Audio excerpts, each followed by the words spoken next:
All right. Okay, today is the 24th of May, 2018. And I'm grateful to God because up to this point, getting all my mic together here. Up to this point, I have vocalized a lot of things, and I haven't pressed like I have over the past couple of days about feedback from you, Pastor Carla, you, Pastor Kendra, you, Pastor Chris, and the wonderful Pastor Brian. I have not pressed you all for feedback with as much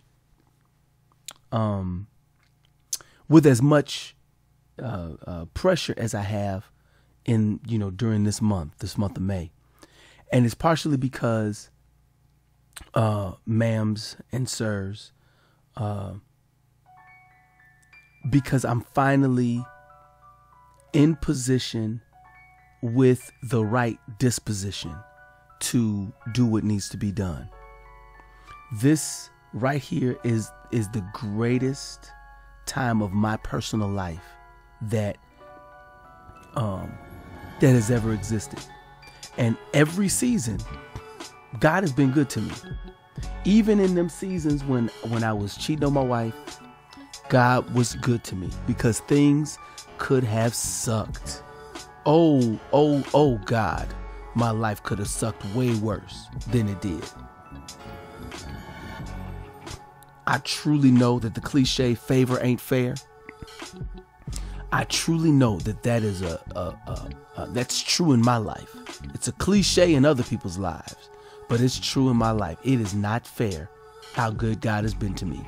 So when things happen that I would say are not fair to me, I count it all joy, right? I endure hardness as a good soldier. And I always come to the end of it recognizing the things that God has done. That Job story is one of the most powerful stories in the Bible. It's a long book and can be annoying to read, especially when you know the end of the book and when you know that God has a conversation with Job. But during April, God gave me a way to view Job. And this view is something that I will be putting in a song. This is something that I will be putting in, in various contexts. CONTEXTS.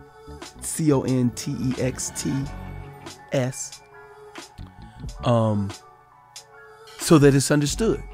The same way that Pastor Brian would bring seeds to church, I'm going to bring this picture, this view to church or to churches or to my radio station and my TV station, stuff like that. And that's this view that God is the Don King of the Bible and of the universe. And when I told that to my wife, she laughed. She emitted a laugh that was uncontrolled. She was not expecting that statement. And it made me feel good in the moment that it got a laugh. Because I do mean it to be funny, but I do mean it to make a point. Because that statement, have you not considered my servant Job? And when I look at that statement, you got to remember, Satan was going to the throne of God and asking for permission to fight Job and fight against Job. He was asking for a bout.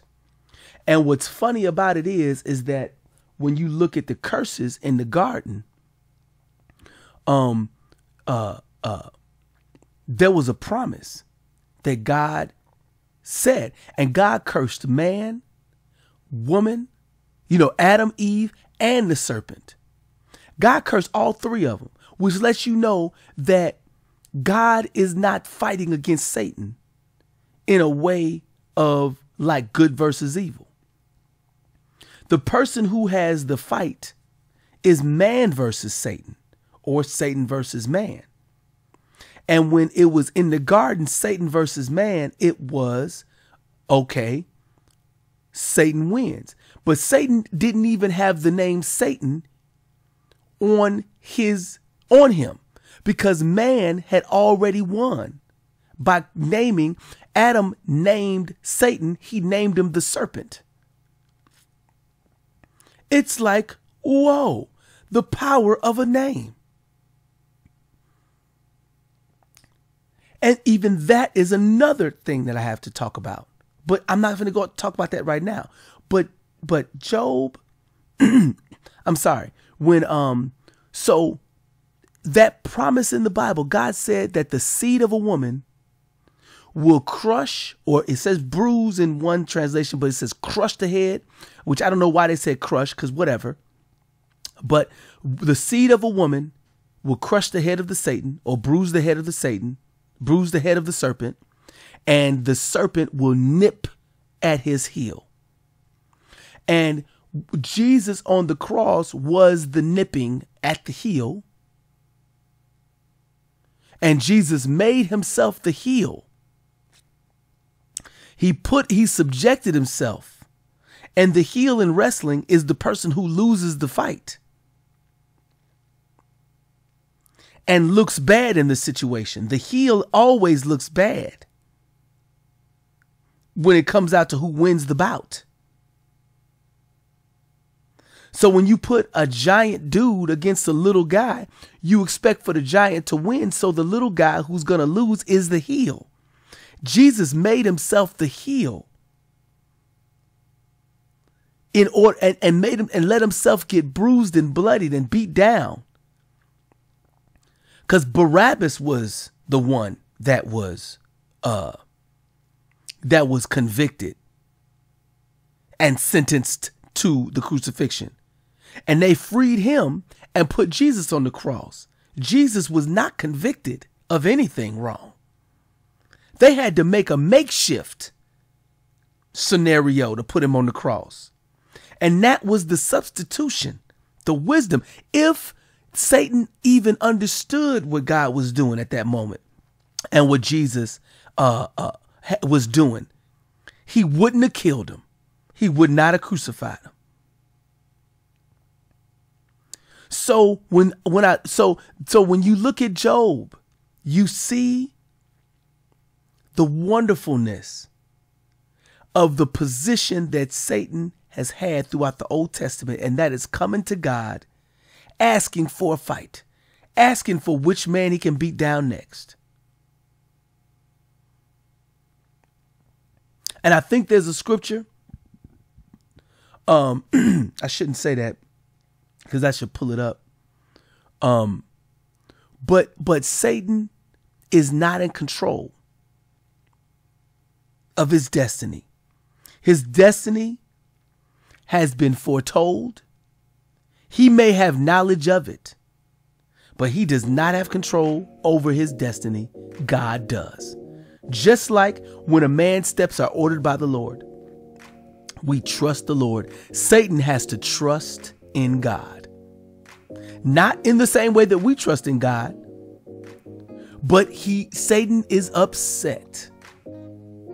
Because Satan, when Jesus died on the cross on Saturday, because God asked me the question, what happened on Saturday? You got Good Friday and you got Easter Sunday, which one pastor in my life said Easter Sunday is the Super Bowl of the church. And I know why, because most people don't, people come to church and they're trying to keep those people so they can be members or whatever. So they got to put on the best good show on Sunday, to include having a bunny and children chasing it. Just so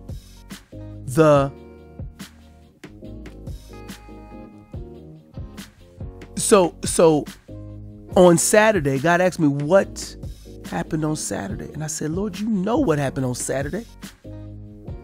He said, well, why don't you remind me? So I went into it, and I remember that is when Jesus took the keys from Satan. And that is why Saturday has been minimized all of these centuries after what happened. AD. After the death. You know, because Jesus took, that's when the legal part happened. And I'm a paralegal, and I have been for over 20 years. So legal stuff excites me. I love watching court cases. I love watching lawyers argue. And when Jesus took the keys back, there was a legal argument happening in the spirit realm. And Satan had no leg to stand on. He had no legal argument but to give up the keys.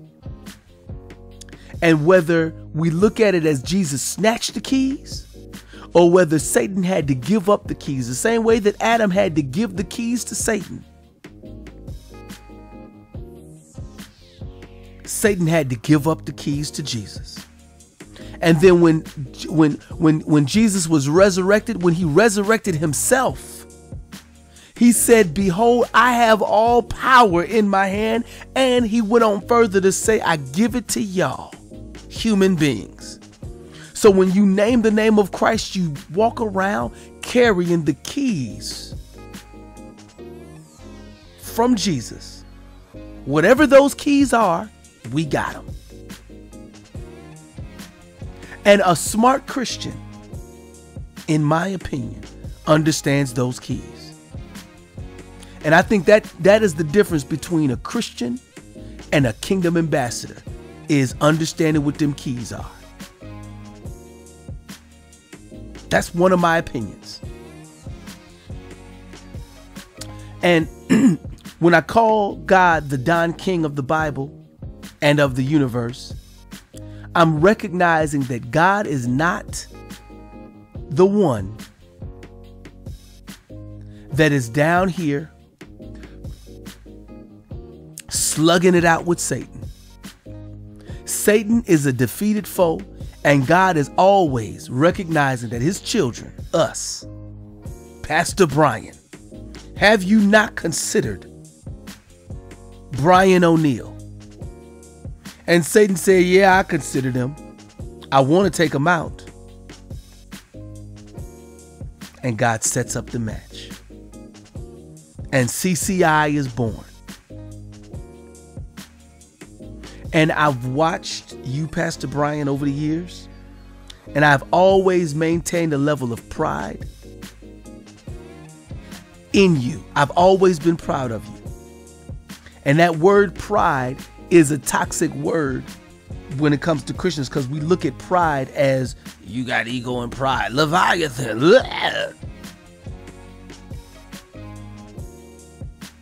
And I don't mean that type of pride. I mean that I'm proud of you, Pastor Brian. I didn't realize until this year that you and Pastor Carla are in your 50s. I am now 41. I'm going to be 42 this year. I did not realize, number one, how young you were, and how old you were. In other words, I never looked at you as an age. I just looked at you as people in my life that God has been using. And I thank God for both of you, Pastor Brian and Pastor Carla. Because I remember a story that you guys, from your life, and that is the picture that I was given, picture in my mind that I was given of your children doing their homework in the back seat while y'all were driving up from Country Club Hills up to CCW so y'all could do youth ministry or Monday school or whatever. It's a powerful picture to me as a man who especially now has 2 children, Because when you put your children in the back seat and drive the speed limit or faster through traffic, mind you, through Chicago traffic, in order to come to a church to give service unto some people who may or may not get it. Thank God you got sermon tapes out of it. Because sometimes the people don't always make it. Sometimes they don't make it to the end of the sermon, or they don't make it to the end of their existence still serving the Lord. So you have to invest in people based on what God said and not based on what the people are doing. And as a person who has received the benefit of your teaching over the years, I thank you. And I'm grateful, Pastor Brian and Pastor Carla. I'm grateful to both of you.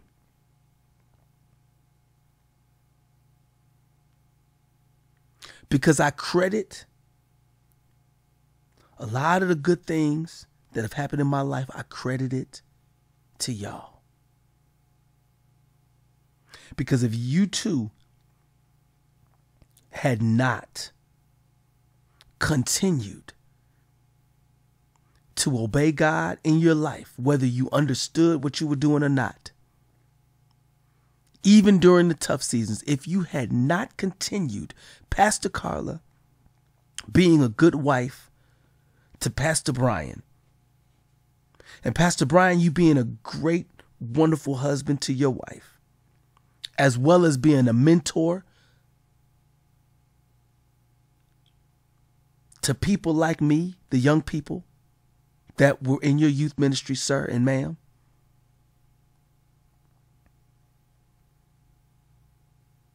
If you guys had not done that, I would have not made it out of my 20s with the right disposition. Because I got married at 29.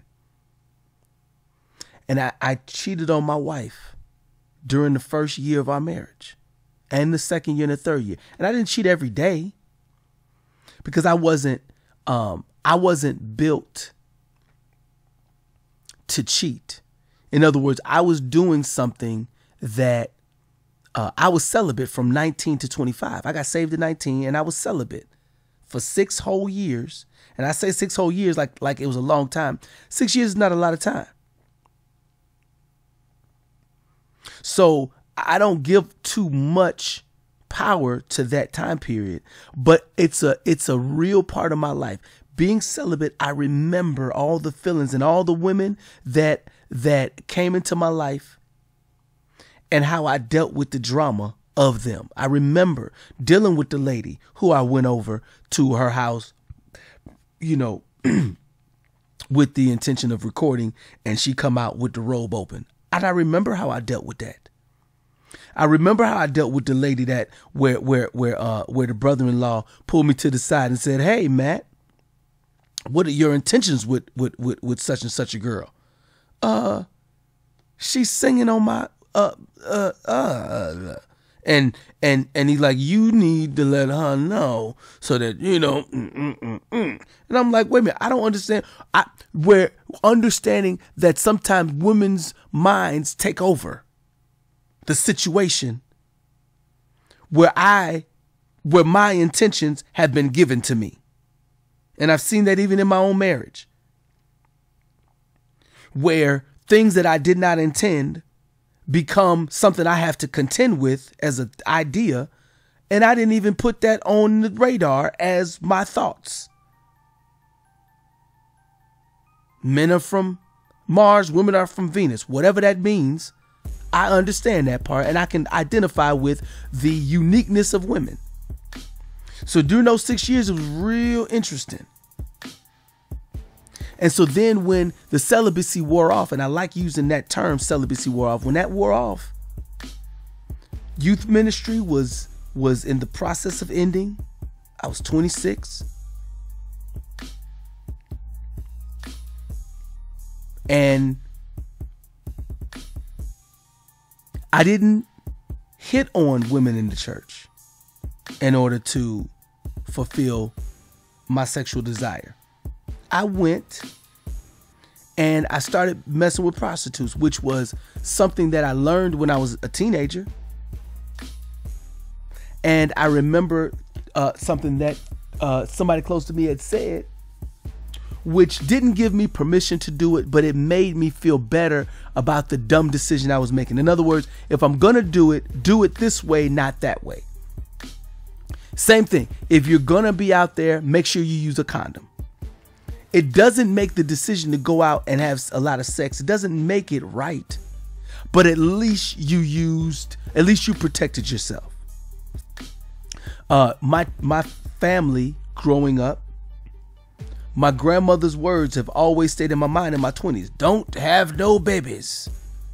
So I made sure that in my 20s, no babies were developed. And a prostitute is not trying to have a baby with you. Okay? They're just not. Thank you, Lord.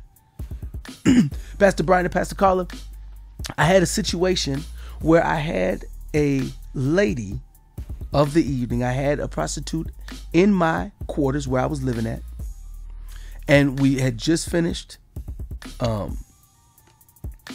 doing what a prostitute and a man who hires a prostitute just finished doing what they do. And she looks on my bookshelf and says, "What's that?" A specific book. And at this moment, this was one of the first moments where I realized that God is everywhere. You can't even hide from him. And not that I didn't understand it as a concept. I did understand it as a concept. You know, I went through celibacy time period, and, you know, I'm 26, 27, 28, whatever age this is. And I knew God is with you always. So when she points to this book on the shelf, I said, in my heart, I'm like, why would you ask me about this? And I had a choice to make. So I go into prayer. And it wasn't, oh Lord, it wasn't one of them prayers. Come on now. Go in my heart, Lord, what are you doing? Do you see that I'm having sex here? Why would you have her bring this up? And he said, son, what you gonna do? I said, Lord, you know what I'm gonna do. So I went over and I grabbed the book and I brought it back to the bed. And it was a Apostle John Eckhart written book about demons. So me and this prostitute that I just finished having sex with, we end up having about a 15-minute Bible study about demons. And we're thumbing through this book about demons. And she ended up, I ended up giving her the book because I could always buy another one because I know where the bookstore is. I know how to get another one. Easily acquired. And that does something to me. That did something to me, and it let me know, oh, snaps. I can't run away from this stuff. And other like things have happened. Like I said, my time being out there having sex with a bunch of prostitutes, that was a very interesting time of my life. So by the time it was at a close, it was when I was had some pressure from my wife to stop. And so my wife was not equipped to handle her husband where she was a virgin. And you got to remember, the Pastor Darrell scenario, that was a big deal, Pastor Brian. It was a big deal in our lives. And I'm not going to, I won't take this video or this audio. I'm not going to take this to go into all that stuff. But that was a very interesting season when you look back on it.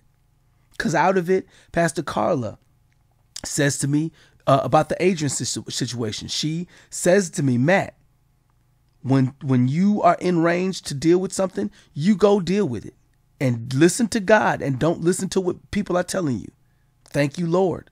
Thank you, Lord, for Pastor Carla setting me straight. So in the middle of all this other stuff going on, I'm still getting good direction from the Lord.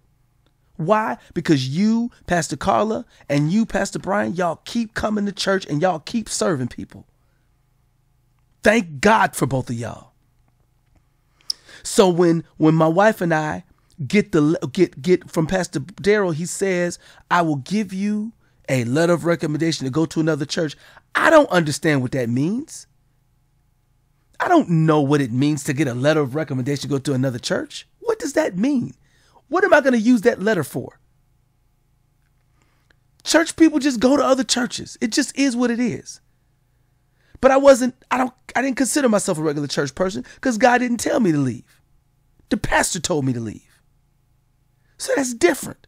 I'm discombobulated in my brain a little bit like, wait a minute, what's happening right now? I've been asked to leave. So me and my wife, we come to CCI, not because God told us that day. God had told us 2 years earlier. But we were being disobedient because I was functioning out of habit. I was functioning out of tradition. I was functioning like a robot to a degree. Because I needed God to do more than just say it to me. I don't want to say I was fleecing him, but you know what I'm saying. Now I'm way more learned in letting God direct me now. So when I move on a dime a lot easier now, I'm way more pliable. But I was very rigid at that time because, I was looking for God to do it a certain way at that particular time. So I'm way more agile in terms of the things of God now, I feel.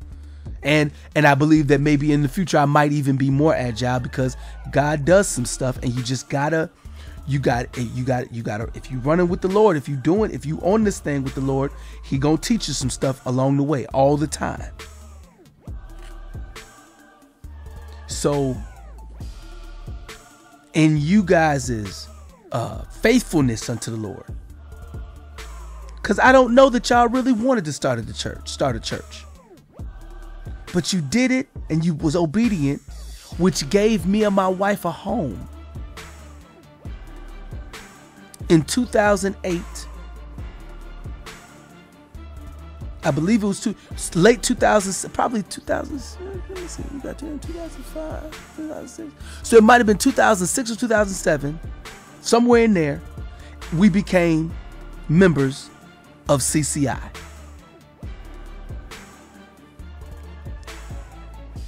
So I was looking so forward when I finally came off that mold in 2005. I was looking so forward to coming to church down the street. I was living on the west side, so all we had to do was just go up from Roosevelt. We was on Cermak. Go up from Cermak, straight up Kedzie, all the way up to where North Avenue is. However we navigate there, boom. I was looking so forward to having a close ride to church, because when I was stationed up at Fort McCoy for 2.5 years, my ride to church was 4.5 hours, if I could make it there. And I was still tithing real good during all of that time. And when Posse got in the mix, me and Posse finished the album, I faced the music, I was ready to move forward with the kingdom agenda for my life and for our life, for me and his life.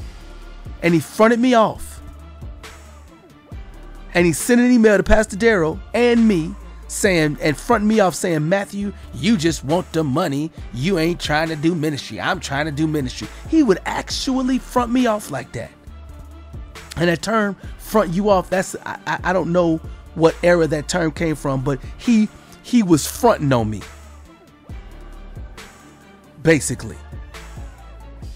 And when he did that, I could not believe it. I said, wow, what amazing, I cannot believe that this happened. And that was the first time that I ever went to defend myself to somebody to make sure that their opinion of me that I thought would not change, to stop it from changing. And at the same time, my wife was dealing with some stuff. Because somebody told Pastor Darrell that my wife was pregnant by me during the time that she and I were courting. But my wife was not pregnant. And so my wife had to deal with that. And all of that culminated in, y'all, I'll give you a letter of recommendation to go to another church. Wow. I don't know what that means, but okay. So we go to Pastor Brian and Pastor Carla. We come to you both. Why? At that time, y'all had started the ministry, and y'all had done the hustling, bustling, rustling, and tussling of keeping it together and breaking down and setting up, and now y'all finally got a home.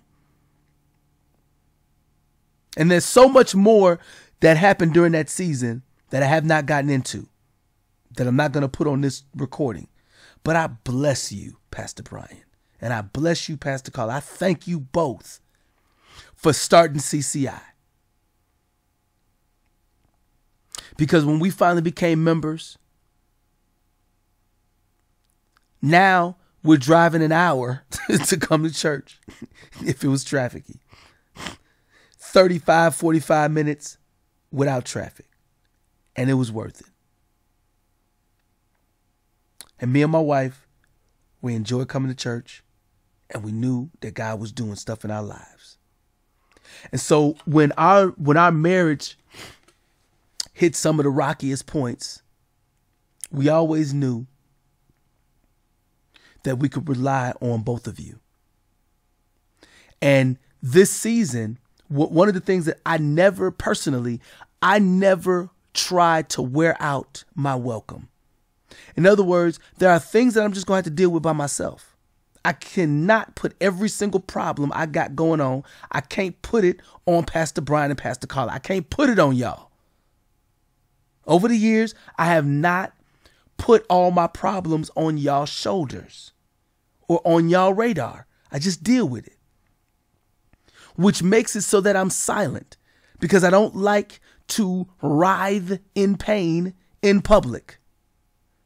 I writhe in pain in private. So when I'm in the basement here at my home in Toma, or when I was on Cermak in the basement and I'm working out songs and making stuff and working it on, and I'm in pain about some stuff that I'm dealing with, I'm not talking to everybody in public. I'm writhing in pain in private. Like Job. Job was scraping the boils off of his body. And I thank God that I've never had boils on my body.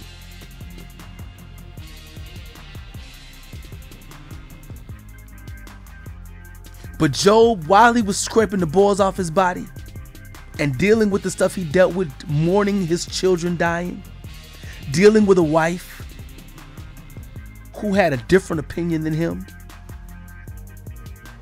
about the situation, dealing with friends who apparently were close enough to him to feel that they have the right to speak in his life and speaking to him like he's wrong and deserves the calamity that was going on.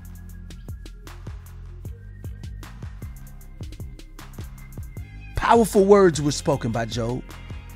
Though he slay me, yet will I trust him. And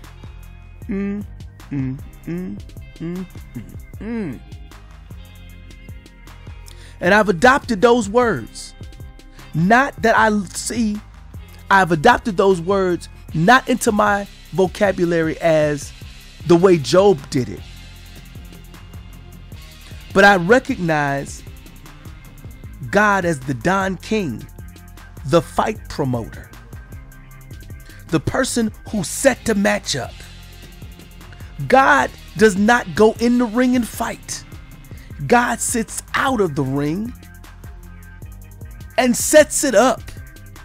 He's the one that made the Colosseum. He's the one that brought the crowd.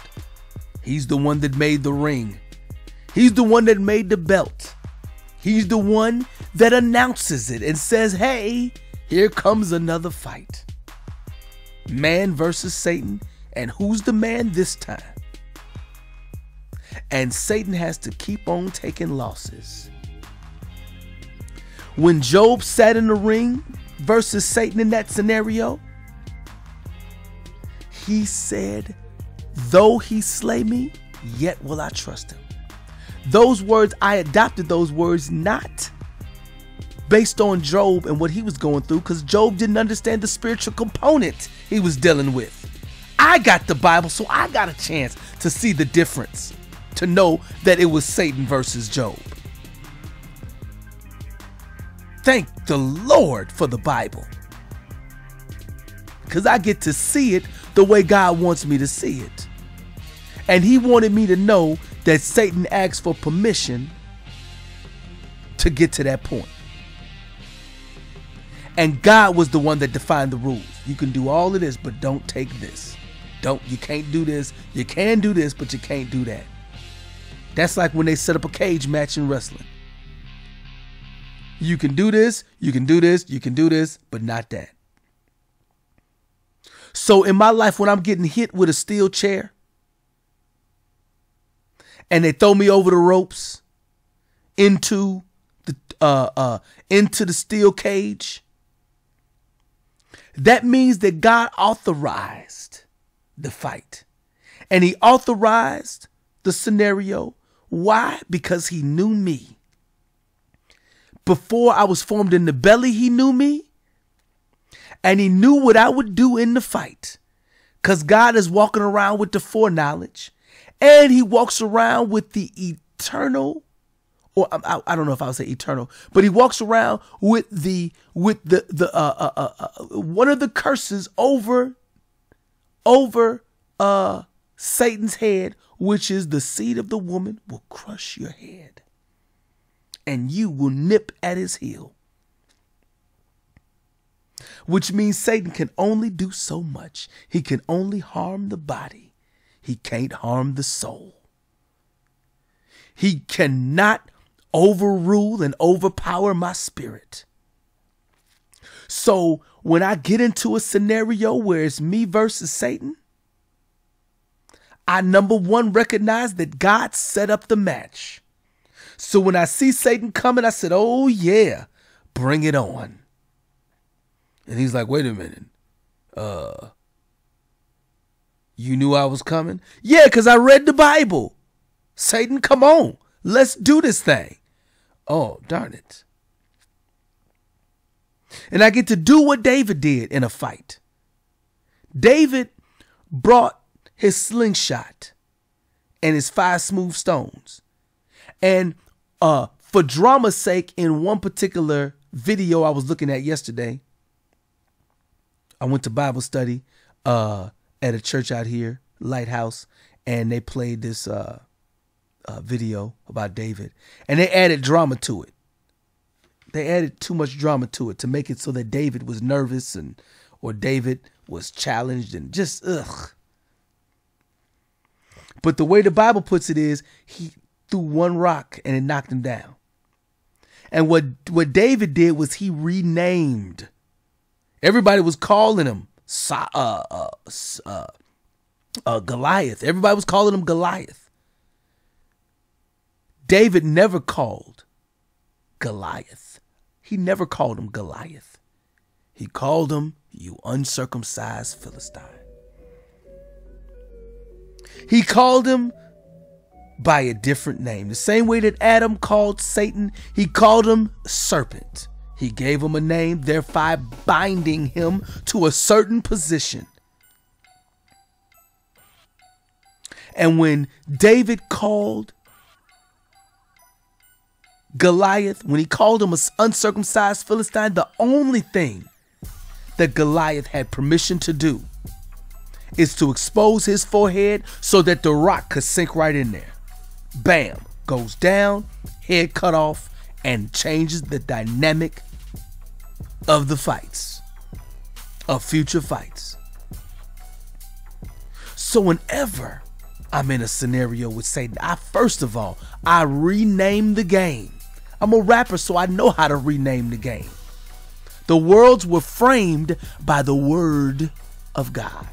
So I rename whatever my enemy is, I rename it and reframe the situation, first of all.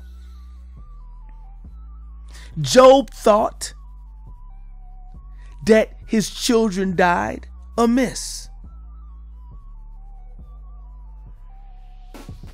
Job thought of his situation the way he thought about it. But I get a chance to see it for what it is. So when my situation comes up, I say, oh, this is an authorized match between Satan versus me. I win. So come on, little boy Satan, little boy punk, come on, let's rumble so you can get this butt whooping that you was ordained to get. And Satan he does not like to lose. And I've made it in my life, Pastor Brian and Pastor Carla, where Satan loses all the time. I put on my website, Ma'am and Sir, a song called Pitiful. He's a pitiful little devil. Never had the power to stop us in any way. And I believe that wholeheartedly. And I do not give Satan any room through testimony's sake or any other way. I do not give him the room and the power in my life to do anything that has not been ordained in the match. And when I recognize that it's a match, I recognize that certain things are just the way they go. I gotta be able to take a punch. And what I've watched over the years, Pastor Brian and Pastor Carla, I've watched you guys take many punches. Many things have come your way and I couldn't jump in the ring to help out because I was dealing with my own drama. But now I'm finally in a position, ma'am and sir, where I can actually use my training, use my mindset, use my tools and my equipment to help make it so that we're not just fundraising, we're harvesting. There's a difference between hustling to bring dollars in and harvesting, meaning picking up what's due to Pastor Brian and Pastor Carla. There are places where the harvest is just sitting there. The laborers are few because everybody gets to a certain point and they don't know how to appreciate the people that got them to where they are. And every time I honor somebody, I get a harvest.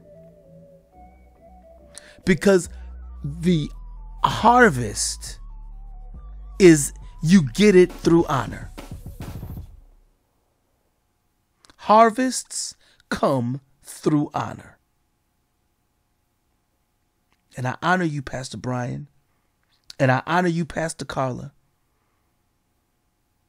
And I don't honor you just because I know that there's a harvest because of honor. I honor you because I would not have got to this point had it not been for all the sacrifices and sowing that you did into me and did into all those folks in youth ministry and all those church members or CCI citizens, as you call them, as you have. And I thank God for you both. And Pastor Kendra and Pastor Chris, I thank you both, especially you, Chris, because you and I have talked over the years and maintained a friendship. And I don't see myself as a customer.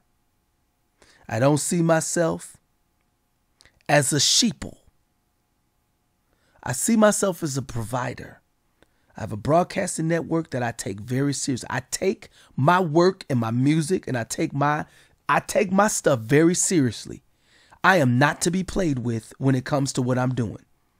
I will joke around. and I will be long-winded, but I am not to be played with whatsoever. When I walk into a room on some stuff, I'm there for serious business. It's to the point now I don't have time to waste on frivolity.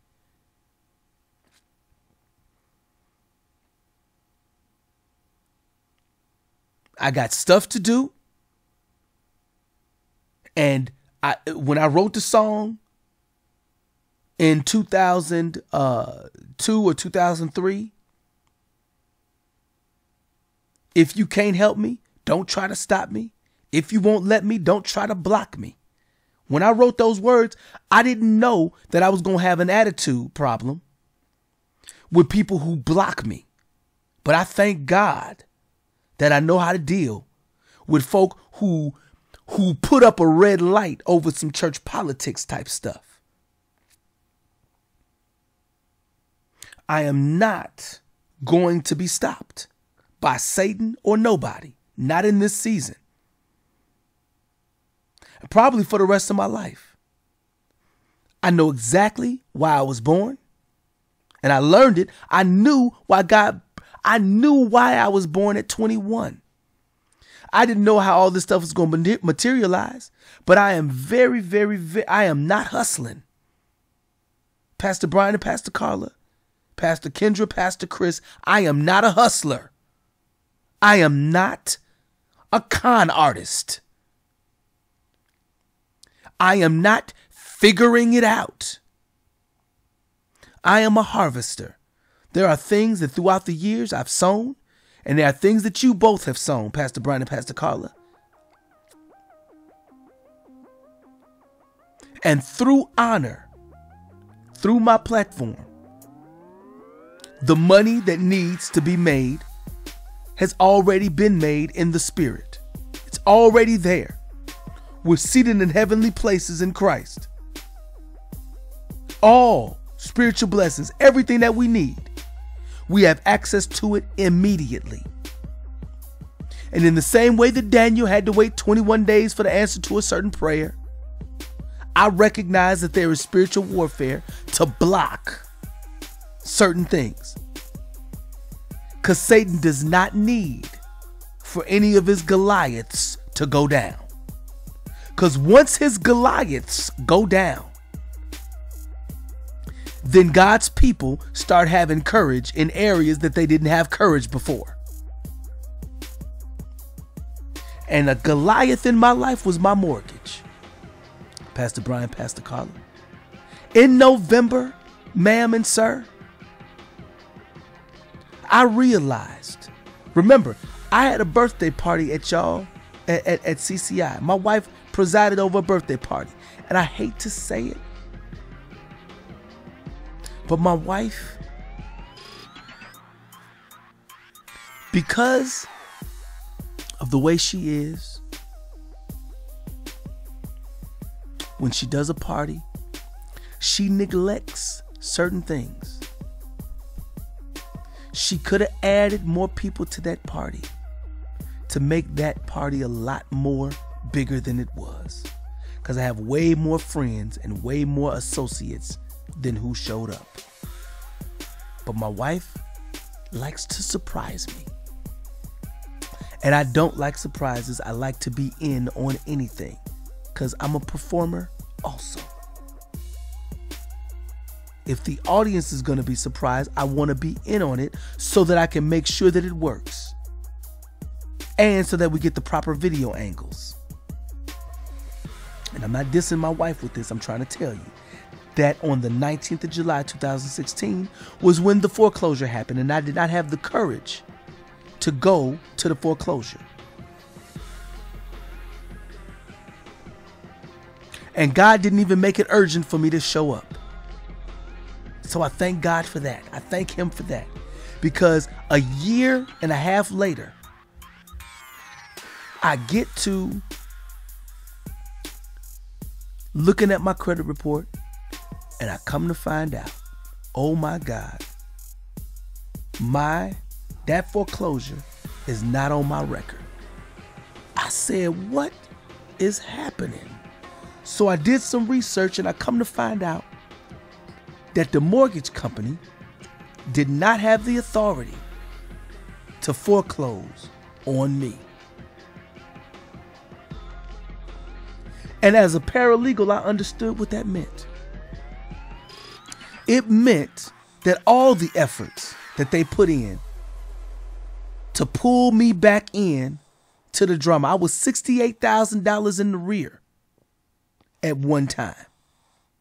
And all it was doing was going up. And I every time I looked at it, it made my heart sick, because how do you come up with $68,000 unless you making $100,000 every couple of months so you can just drop that on it and keep on living? I wasn't. And I was being Nashacked. Because when I go into the circumstance, I'm going to put into a different audio video of my mortgage. When I go into that testimony, you'll find out the details. And I'm nervous about talking about this testimony because, it's like, is it over? But yeah, it's over. Because what ended up happening, Pastor Carla and Pastor Brian, what ended up happening is that the mortgage company could not foreclose on me righteously. So I was able to walk away from that mortgage situation. They can have the property to do with it what they want. But I took all the spiritual benefits out of that scenario, which is what God intended. And I walked away scot clean. No foreclosure on my record. So in November, when I saw that, when I learned about it, I said, oh, thank you, Lord.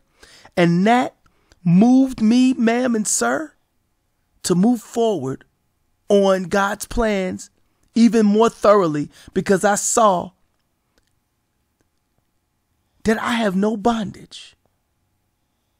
I am not bound at all. So now I'm walking away. I walked out of that scenario free. Free indeed. Truly understanding what free indeed means. I didn't even tell my wife about this at first because I wanted to make sure that it was concrete freedom before I told my wife. Because I didn't need for her to say anything that was going to put the bondage back on. Not saying that I don't trust my wife, but I'm trying to say I didn't know she had left CCI in January 2017. She didn't tell me until August. I didn't learn about it until August. So I'm still trying to figure out what's happening with different things going on. And I'm amazed. So I come into 2018 knowing for sure that since I was able to put a rock into the Goliath called my mortgage, oh snaps, I'm ready for the next one. Because my mortgage was nothing more than in David's scenario, whatever he dealt with protecting his little sheep. And I was protecting my little sheep, so to speak. And now I'm ready for the Goliath of the CCI mortgage. And not saying I need to. My baby's down here in my lap right now. Not saying that I need to know every detail. But I've worked with enough preachers who have deceived me enough because they were too ashamed of the situation that they were in and got me working off of a certain thing which squeezes more money out of me in the situation. And I'm trying to tell you, this is not what I believe about y'all. I'm not saying that. I'm saying that I've got some experiences with preachers over these past several years. and experiences with people. If you look at what Joseph has done in my life, it's to the tune of $10,000.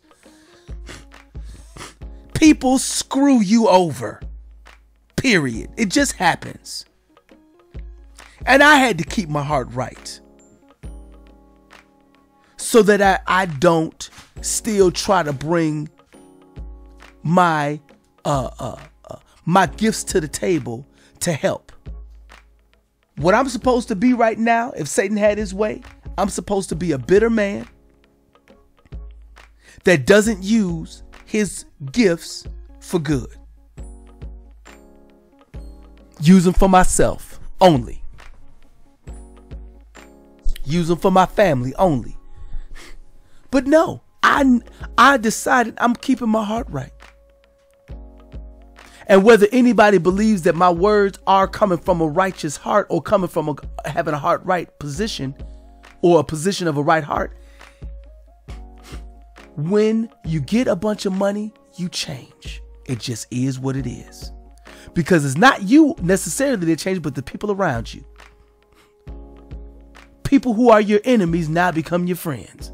People who are your friends now become your enemies. People who wasn't jealous, now they jealous. People who was never an advisor, now they got advice for you. It's a weird scenario when you got money. And you both, Pastor Brian and Pastor Carla, you guys have experienced that just having property of what it means.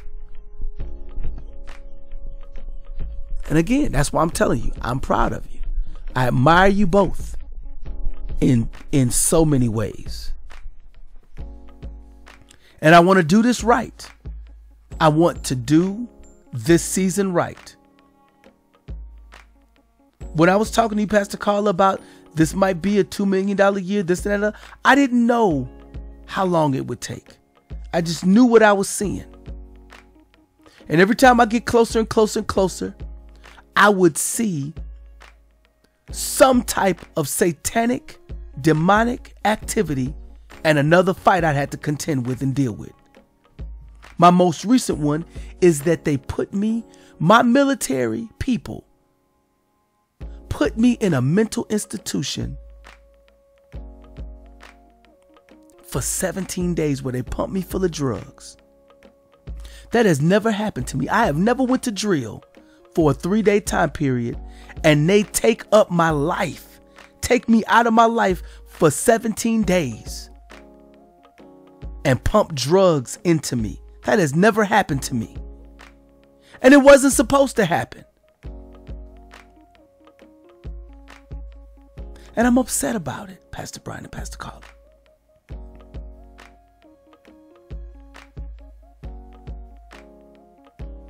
But God has been doing things in my heart to make sure that I'm not bitter with those people for making that misjudgment and doing what they did to me. The same way that when that guy went into that church and shot up all them people after sitting with them and praying with them, they one by one forgave that guy and expressed their forgiveness to that guy.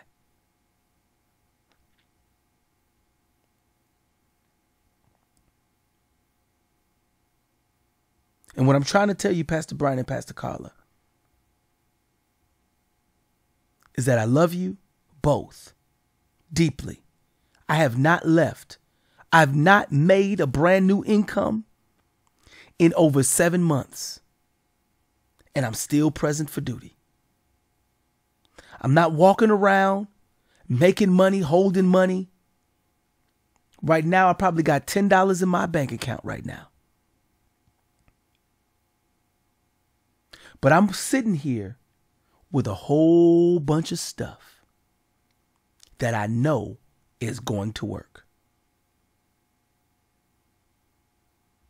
I've got stuff on my itinerary that I know is positioning me because I've been there before. Not only, I wish above all things that you will prosper and be in health, even as your soul prospers. You're there mentally before you're there physically.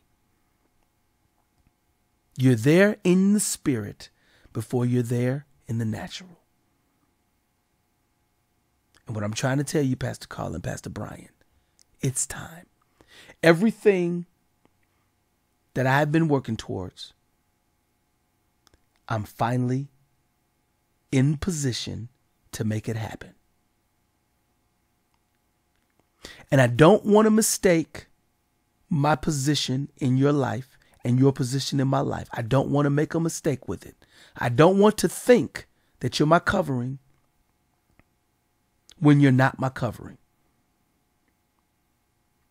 I don't want to think that you're my pastors when you're not my pastors. I don't want to make a mistake, an error in judgment in our relationship. I don't want to see you both in a way that you don't want me to see you. If you've decided that I am not a person that you want as part of your ministry, I'm okay with that because I love you and I'm okay with walking away. I would much rather love you from afar. My testimony about you will not change because it's the facts. I will always honor Pastor Carla. I will always honor Pastor Brian with my words. In the same way that I will always honor Apostle Daryl. I love him and I thank God for the impact he's had over my life. I thank God for him. And even though those stories are what they are, they're facts, that doesn't change the reality that God used them in my life to get me to this point. That does not change that. God has used Apostle Daryl to get me to this point also. So if this is where we part ways, I'm okay with that. If you need me to just be gone, I will not be upset because I understand. I understand. I understand what I've become. I understand what I am. And I put a challenge on systems because I'm a systems challenger. That's what I am. I am upset with the way this world has been operating. But I'm not trying to change everything in this world. I got a specific couple of things that I have been fashioned and created to do. And I'm only going to do those couple of things. I ain't trying to do a bunch of things. I'm not trying to change the whole world. I'm just trying to change this little plot that God gave me. This one specific gear that I have to twist off. This one specific rock going into one specific forehead. I know what I'm supposed to do with my life. And I'm going directly at it. I'm not trying to be a preacher of this, a preacher of that. I'm not trying to do a whole bunch of this. And I came to create a broadcasting network. When you go to m3dots.com, ma'am and sir, you will see that it says sermons, podcasts, music, and comedy. Nobody should be upset about what I'm doing because I ain't doing it on nobody else is paid for my website. No one else has plunked a bunch of money into this platform. No one else has. So what I do and what I say on my platform is what it's going to be.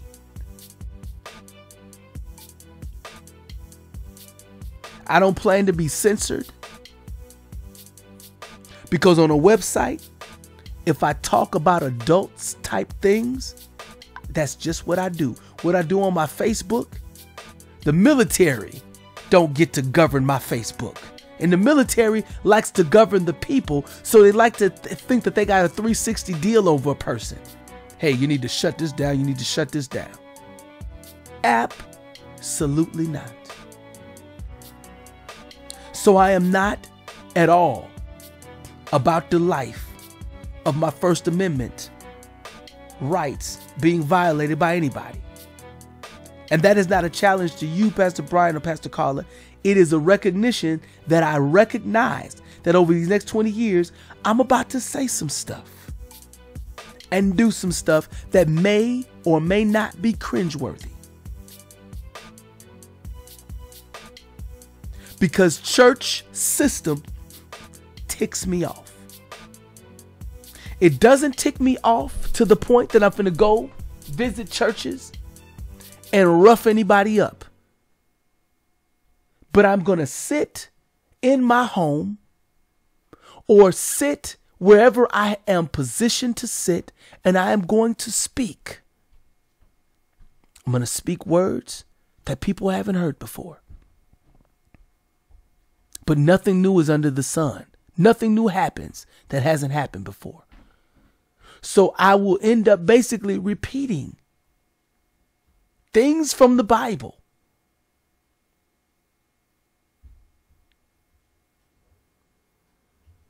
So that it has a present day significance. And I know what I'm supposed to do, and I'm never confused. Because when you deal with a lot of warfare, you recognize that when demons and principalities are all fighting for a certain stronghold to maintain it, that's because that stronghold is important to them. And when I walk up, they have no authority over me. Demons and principalities have no authority over me. When I walk in, they must back up. The same way that when Jesus walked in, because I got a full-grown Jesus inside of me. So I don't have to be like, oh, demon, come out, come out, come out, come out. I don't need to do all of that. Not saying that that ain't important. Jesus I know, Paul I know, and they better know that when I walk into the room, do not make me pull out all my dunamis. Don't make me do it.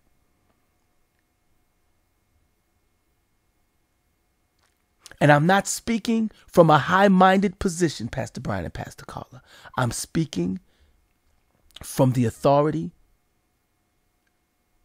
that has been given to all of us as kingdom ambassadors. Kingdom of God ambassadors. In CCW, I was taught that apostles raise you up and send you out. I have never been officially sent out by church system stuff.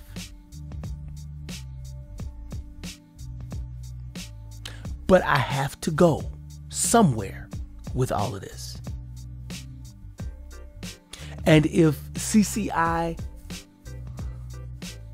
if you, Pastor Brian and Pastor Carla, if you see what I'm doing and see the value in it, whether you understand it or not, if we're in agreement, then we can move forward on stuff. I remember this is the same moment that I had when I was 19. Nothing new under the sun. I was 20 going on 21, and this was about 7 months or so before you guys met me in youth ministry. This happened 7 or 8 months before you met me in youth ministry. This moment I'm going to tell you, and I'm going to end with this. Bishop George Williams, who I started to see the flaws in. I still love him. But I didn't know that God was showing me some of the things that were wrong. And I'm not going to get into those things. But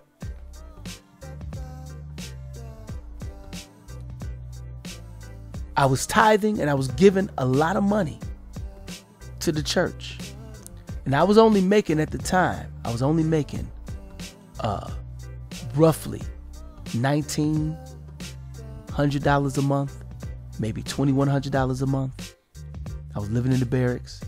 So when money came in, not only did that church teach me how to tithe, give you 10%, but also we had other funds. We had building fund, we had this fund and that fund, and we had special offerings. I always came to church with money to put into the plate. Because every trick and tool was brought out there to condition me to give. Jesus is looking at the offerings, the 2 mites, and giving and giving and giving. God likes a cheerful giver. You need to tithe. And every offering, they pulled out every trick in the book that I've seen over the years was pulled on me during that time. And I'm not saying that those are bad tricks. I'm not saying I don't believe in tithing and I don't believe in giving. I do.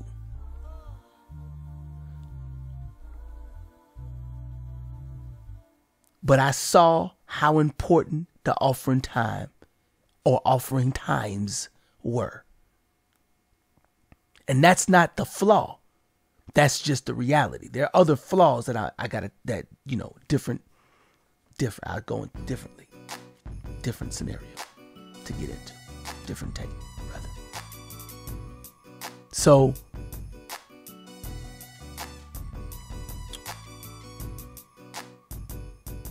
even after all of that time, that was,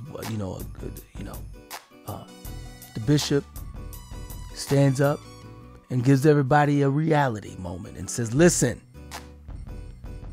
we are in some financial trouble as a church. So we need to get real, and we need to do some fundraising activities. And my mind was perplexed because I was bringing as much of my $1,900 as I could bring to the table.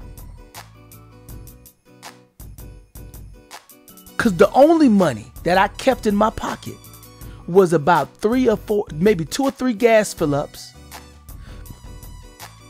for my little car. And gas was at 99 cents a gallon at the time. So I had enough money to fill up my tank about 2-3 times between the 15th and the 30th.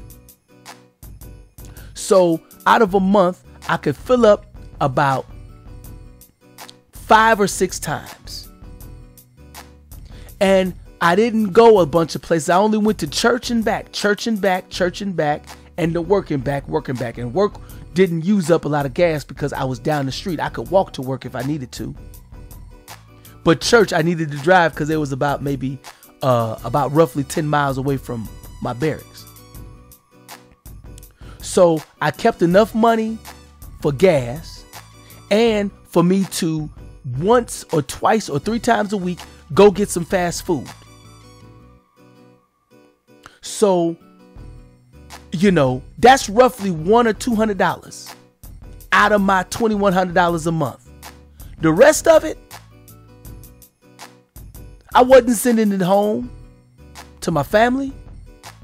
I was bringing it, making sure that I had good offerings at church. So we had church on Sundays. We had church on Wednesday. And sometimes we had church on other midweek stuff. And every time I would go to the church, I would make sure that I fill out an envelope. Because there was such a... And then also, here's the other part I forgot. There was another church that I liked that was in Copper's Cove, and I would once a week or once every couple of weeks go over there to get a bunch of sermon tapes and a bunch of learning materials. And I was doing that by the Spirit because God was having me go over there sometimes. And I remember my pastor not liking that.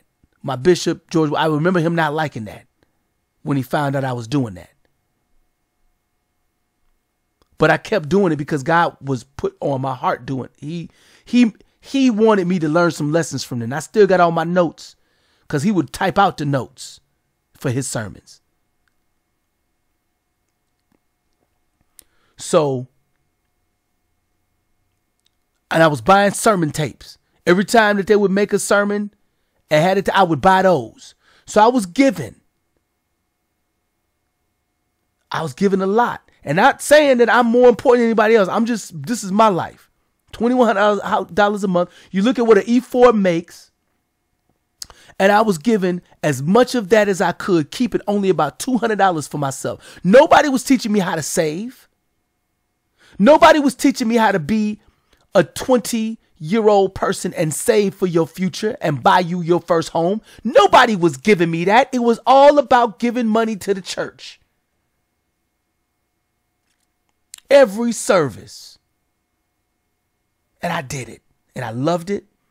And I thank God for that season of my life also. So I'm not saying this out of bitterness. So when they said over the pulpit, when the pastor said we're in trouble, we need to go to some emergency fundraising activities, I was perplexed.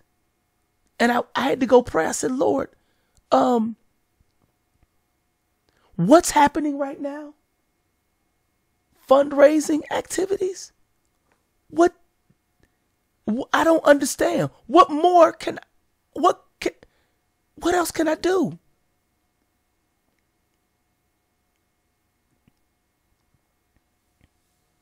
So God told me, he said, Matt, I want you to make an album. I said, Lord, I'm not supposed to make an album because rap is of the devil. That's what I learned in my church here at the Pentecostal Holiness Church. Rap is of the devil. Only gospel music is of God, of you, Lord. So why would you tell me to rap? What is wrong with you, Lord? And he said, son, make an album. So I went home to the barracks and I had a keyboard that I didn't throw away. And he gave me 250 instrumentals. Listen to me. 250 instrumentals that I put on two cassette tapes, and I did the copyright. So I got 250 instrumentals that I have not used yet. I still got them. And I remember the power. I was like, oh, Jesus. It was like I kick out a couple of melodies. I kick out a melody and fix the beat up and to put about 5 or 6 minutes of it on the tape and then move to the next one. And I've done that throughout the years. So I got a whole bunch of instrumentals that I have not brought to the table. I have not let the world hear all the stuff that I got in my arsenal. Oh, snap. I was 20 years old and he gave me 250 instrumentals on the spot. I said, Lord, what's happening right now? He said, all right, now listen. I want you to take these 4 and I want you to go to Art Black and I want you to talk to Art about recording. I said, okay, yes, sir. Art Black was the Robin of that church. He was the minister of music. So I went over to Art Black, and Art Black, I said, I know what you can do. Come on, go. I'm going to set you up with this guy. So I recorded my first 4 songs. I said, whoa. And when a couple people heard the songs, they was like, whoa, wow. Because God was doing some stuff. Now, I made the cassette tape because God showed me, Matt, that's the fundraising. You are going to make this tape as a fundraiser for the church. I said, yes, Lord.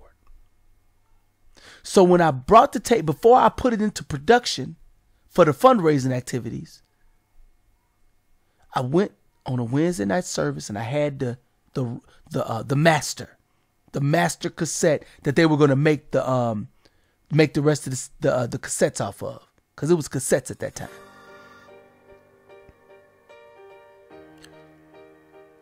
And here is a paraphrased, almost exact quote of what the bishop said. I said, sir, Bishop, sir, God gave me an album to make. It's 4 songs. And before I put it in production, I wanted you to pray for it. And I kind of explained about the fundraiser. I did briefly because you was like going up for prayer right after the Bible study. And the bishop said, well, I don't really like rap. And I put my head down. And he said, but I'm going to pray for it anyway. And in parentheses, it was because God must be doing something that I don't know about. And God used this man to pray for me. And this was the first time that somebody prayed outside of their agreement with what the situation was. He prayed for my success. He prayed for the success of the music. He prayed for some stuff that I was like, whoa, wow. And I said, thank you, sir. And I gave him a big hug. And he was a big guy. And I squeezed him and thanked God for him. And I went off and I made a run of the tapes and I brought it back and started the fundraiser part. And that set me off into some weirdness because now my life is weird. What happened after that was weird. Because I only had about 2 months left or a month left before I was coming back to Chicago. I don't know how much money was fundraised because I wasn't paying attention because I wasn't into the money like that. I wasn't a numbers guy. I was an artist. And I accepted that God wanted me to do music. I had accepted it. Okay, all right, Lord. I'm back in the game now. Meaning that I had given up rap because that was it. The birth of the M. as a rapper was fundraising. So when Dollar Does It came, Pastor Brian and Pastor Carla, when I wrote that song, I was in my element. That song flowed so easily. Why? Because I was talking about the condition on the ground that my pastors will not be nashacked. And I thought that I was done, but I had one more thing I got to say on this. And that is, Pastor Brian and Pastor Carla, that I have a vision. This is not a prophetic vision. This is a Matthew vision. If it can't come to pass the way I see it, I will not be upset. But this is what I see and what I would like to see happen. I would like for 2018 for $2 million to come in and be in you guys' possession. And that $2 million come in not because of other things and fundraising efforts. I would like for the $2 million to come in based on what God does through the music that I put out and through my efforts with TV, radio, podcasting, comedy, shows, and stuff like that, specifically. So that we know where the money came from. There's no ambiguity where it came from. But that it comes in and you guys got possession of that large sum of money. And I would love it if Pastor Brian and Pastor Carla or Pastor Brian, but I would love to record audio at least, or record, if I can't record audio, record it with my own eyes. A moment where Pastor Brian walks up and talks to the mortgage people and knowing that he's got the money to pay it off. And instead of giving them a check for what they want so that the mortgage document can be handed off, Pastor Brian looks at him and says, okay, could you please tell me the payoff amount? And then they give him a figure. And they're going to fight. Because the payoff amount is different every single day when you're paying a mortgage. So give them today's payoff amount and give them a payoff amount of 30 days from now so that you can see the difference. how much interest they put on, just so you can see both numbers. So you have two different documents with two different numbers. Today's payoff number and 30 days from now's payoff number. Then you get an updated coupon book of paying the principal. And you find out to pay the principal for the next X amount of years, this is how much we need to pay. This is how much interest. The interest versus the pity. Principal, interest, taxes, and insurance. So you can know the difference between each amount for every coupon. And Pastor Brian goes home and has a checkbook with the account that has the money in it. And he writes a check for the principal for this month and puts a date on it for day 1. And then for next month, puts it on there for day 2. And he goes down the line and writes a check so that every single day they get a check for the principal for a future payment. And they got to process it. And the thing about it is they don't want to process it because they want the fullness of the interest, which is the NASDAQ. They want for Pastor Brian and Pastor Carla to be NASDAQ'd.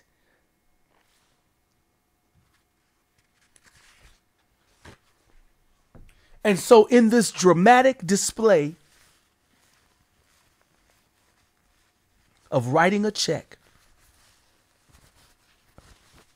to the mortgage company that has so eagerly NASDAQ'd Pastor Brian and Pastor Carla, I would like for a check to be written so that the entire coupon book has a check with the principal.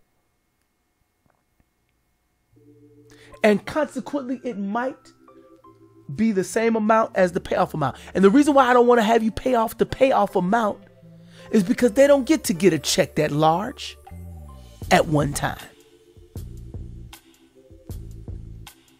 And they should not get a check that large because then they know how to wiggle through the taxes and wiggle through how to pay it off. They need to get a check each day that makes them have to report through their reporting that, yes, we processed another one. Yes, we processed another one. What are you doing, sir? Could you please just do it a different way? No, this is the way we need to do it.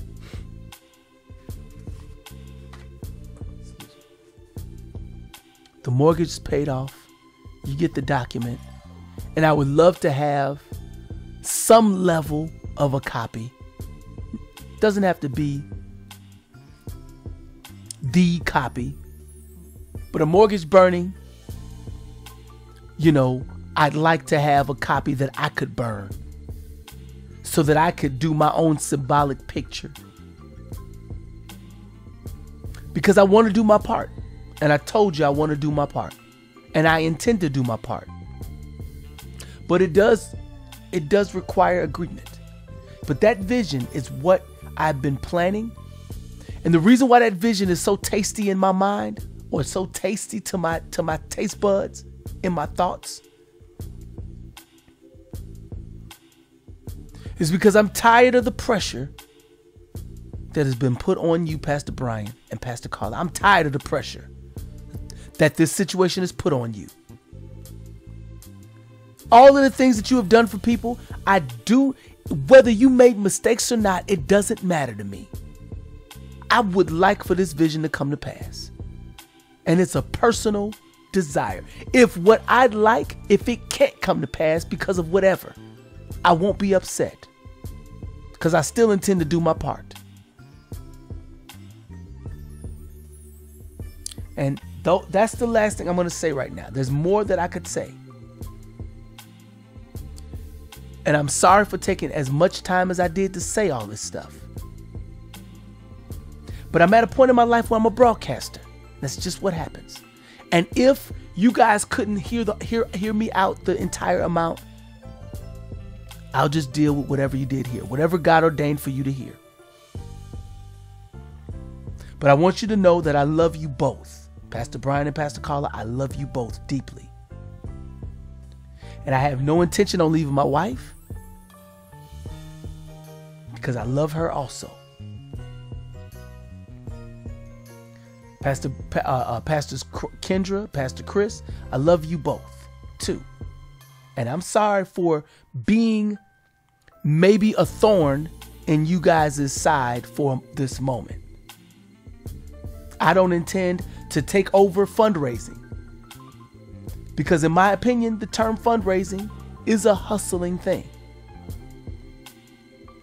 But as I told Pastor Chris, over the past 2 weeks, executive fundraisers have walked up to me and handed me their business card and said, please call me, Matthew.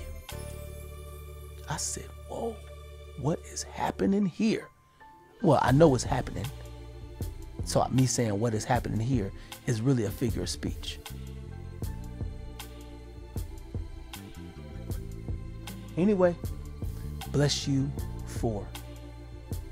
Thank you so very much for your time. And if you did listen to this whole thing, thank you for your patience with me while I made these points. Anyway, talk to you later.